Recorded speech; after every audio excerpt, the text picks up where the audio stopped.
লালমনিরহাট সরকারি কলেজে পড়তো, ঘড়িয়ালডাঙ্গা থেকে এসে। আর সেই মতিয়ার রহমান যে ভাত পাইত না, সেই মতিয়ার রহমান এমন অহংকারী হয়ে গেল যে লালমনিরহাটের মানুষকে কখনো মানুষ মনে করে না। সে নিজে বলেছে, এই মতিয়ার রহমান তার বাবা পিস কমিটির 13 নম্বর সদস্য। তিনি কিভাবে বলে আমরা রাজাকার? তিনি কি এই কথাটা বলতে পারে? সারা লালমনিরহাট জেলাবাসীকে আমি বিচার দিতে চাই। আর একটি কথা বলি, আমাদের প্রিয় নেতা, ওনার বাবা সম্ভ্রান্ত পরিবারের সন্তান ওনারা ছিলেন।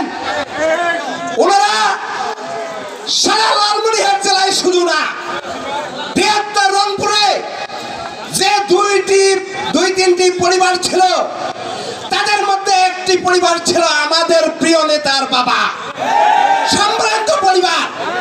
আর তার সম্পর্কে উনি বাজে কথা বলেন।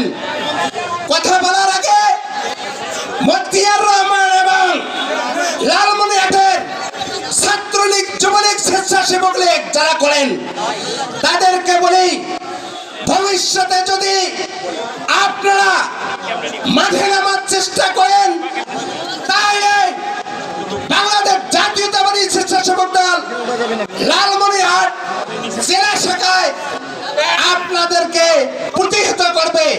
শুধু প্রতিহত করবে না, হাত পা ভেঙে আপনাদেরকে ঠান্ডা করে দেবে। ভাইয়েরা আমার, এই মতিয়ার রহমান আমি দেখেছি ছোটবেলায়। আমি তখন ক্লাস 7-এ পড়ি, 8-এ পড়ি। আমার বাবা মারা গিয়েছে। আমার বড় ভাই আবু এনাম মুস্তফা কামাল, উনি জেলা ছাত্রলীগের সাধারণ সম্পাদক ছিলেন। ওই মতিয়ার রহমান পায়জামা পরবে, সেই পায়জামা ছিল না, প্যান্ট ছিল না তার। আমার বড় ভাইয়ের কাছে এসে, বাসায় এসে কতদিন যে প্যান্ট নিয়েছে, পায়জামা নিয়েছে, পাঞ্জাবি নিয়েছে, এটা বলার অপেক্ষা রাখে না। এই মতিয়ার রহমান, যার ভাত খাওয়ার জায়গা থাকতো না, আমার বড় ভাইয়ের একটা, বুঝেন তো, ছাত্রলীগের সেক্রেটারি তখন ছিল। অবশ্যই আমাদের পরিবারের কিছু ছিল, যার জন্য আমার বড় ভাই ওই দায়িত্ব পেয়েছিল। সেই বড় ভাইকে বিভিন্ন সময় উনি ভাঙিয়েছেন, চলেছেন। আর উনি আমাদের প্রিয় নেতা সম্পর্কে মন্তব্য করার সাহস করে। মানুষের দাম্ভিকতা কিন্তু থাকে না। এখন আপনি কোথায়? আপনি কিন্তু পালিয়ে গেছেন। আপনার সাহস থাকলে, এখন তো বিএনপিও ক্ষমতায় নাই, আপনাদের নেতৃত্ব পালিয়ে গেছে। এখন মাঠে আসেন। এখন তত্ত্বাবধায়ক সরকার আছে, রেফারি হইল তত্ত্বাবধায়ক সরকারের প্রধান উপদেষ্টা। আপনাদের যদি সাহস থাকে, আপনারা মাঠে আসুন। আপনাদের দেখতে চাই, আপনাদের চেহারা দেখতে চাই। আমরা যদি সেদিন ছাত্র জনতার বিক্ষোভের মুখে, যখন আপনাদের নেত্রী পালিয়ে গেছে, তখন লালমনিরহাটের মানুষের মধ্যে তো ক্ষোভ থাকে।